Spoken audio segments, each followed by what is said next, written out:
வணக்க மக்களே, சற்று முன் கிடைக்கப்பட்ட மிக முக்கியமான தகவல் ஒன்று வெளியாகி இருக்கிறதா? அவசரமாய் ஹெலிகாப்டரில் வரையும் அண்ணாமலையா? சென்னை வந்த அண்ணாமலைக்கு பாஜக போட்ட உத்தரவு பின்னணி என்ன? வாங்க வீடியோவை மூலமாக கண்டலாம். அதாவது தமிழகத்தில் வரக்கூடிய இந்த 2026 சட்டமன்ற தேர்தல் என்பது அனைத்து கட்சிகளும் எதிர்க்கக்கூடிய ஒரு முக்கியமான தேர்தலாக தமிழகத்தில் பார்க்கப்பட்டு வருகிறதா. ஏப்ரல் 23ஆம் தேதி தமிழகத்தில் உள்ள அனைத்து தொகுதிகளுமே ஒரே கட்டமாக தேர்தல் நடைபெறும் என்பதை தேர்தல் ஆணையம் ஒரு அதிகாரப்பூர்வ அறிவிப்பு ஒன்றை வெளியிட்டிருக்கிறது. இந்த வகையில்தான் இந்த தமிழக சட்டசபை தேர்தல் அதிமுக கூட்டணியில் பாஜகவுக்கு ஒதுக்கப்பட்ட தொகுதிகளில் முன்னாள் தலைவர் அண்ணாமலை அவர்கள் பெரும் அதிர்ச்சி இருப்பதாக தகவல் ஒன்று வெளியாகியிருக்கிறது.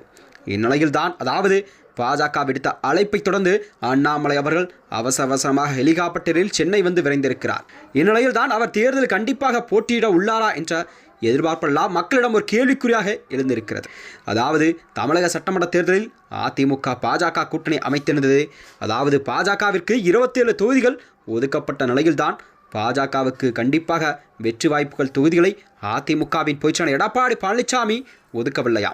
பாஜக வெல்ல கடினமாக இருக்கும் தொகுதியில் மட்டும் எடப்பாடி பழனிசாமி அவர்கள் பாஜகவிற்கு தள்ளிவிட்டதாக அரசியல் வட்டாரங்கள் ஒரு கருத்துக்களை முன்வைக்கிறதா.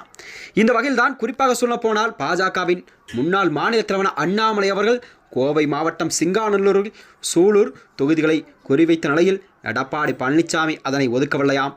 இதேபோலதான் பாஜக பலமாக இருப்பதாக நினைக்கும் சென்னை, கோவையில் தலா ஒரு தொகுதி மட்டுமே ஒதுக்கப்பட்டிருக்கிறது.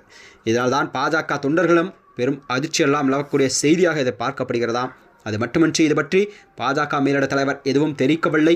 அதே வேளையில் பாஜக தொண்டர்களிடையே தங்களின் அதிருப்தி வலைதளங்களில் வெளிக்காட்டி வருகிறார்கள். மேலும் இந்த அதிமுக பாஜக கூட்டணி தொகுதி பங்கீட்டில் அண்ணாமலை அவர்கள் கடும் அதிர்ச்சியடைந்ததாக உள்ளதாம். இதனால்தான் அவர் தேர்தலில் போட்டியிட மறுத்துள்ளதாகவும் தகவல் வெளியாகி இருக்கிறது. அதாவது தமிழகத்தை பொறுத்தவரை பாஜகவர் கண்டிப்பாக காலூன்று நினைப்பவர்தான் பாஜகவின் முன்னாள் மாநில தலைவர் அண்ணாமலை அவர்கள். அண்ணாமலையான் தமிழ்நாட்டிலே பாஜகவிற்கு அதிக வாக்கியாக நிலவக்கூடிய 12% என்பது கண்டிப்பாக மக்கள் நிர்ணயிக்கும் விஷயமாகத்தான் பார்க்கப்படுகிறதா. இந்நிலையில்தான் அண்ணாமலை அவர்களுக்கு வருகின்ற 2026 சட்டமன்ற தேர்தலில் அவருக்கு வேட்பாளர் பட்டியலில் அவர் பெயர் இடம்பெற என்று செய்தான் பாஜக தொண்டர்களே பெரும் அதிர்ச்சியை ஏற்படுத்தியிருக்கிறது. அது மட்டுமின்றி பாஜக அதிமுக கூட்டணியில் குழப்பத்தை ஏற்படுத்தியுள்ளது. தற்பொழுது அதிமுக சார்பில் 167 தொகுதிகளுக்கு வேட்பாளர்கள் அறிவிக்கப்பட்டிருக்கிறது. இருப்பினும் அண்ணாமலை அவர்கள் உட்பட சில முக்கிய தலைவர்களை களமிருக்கும் வகையில் 5 தொகுதிகளை மாற்றித் தரும்படி பாஜக சார்பில் அதிமுகவிடம் கேட்டுள்ளதாக தகவல் வெளியாகியிருக்கிறதா.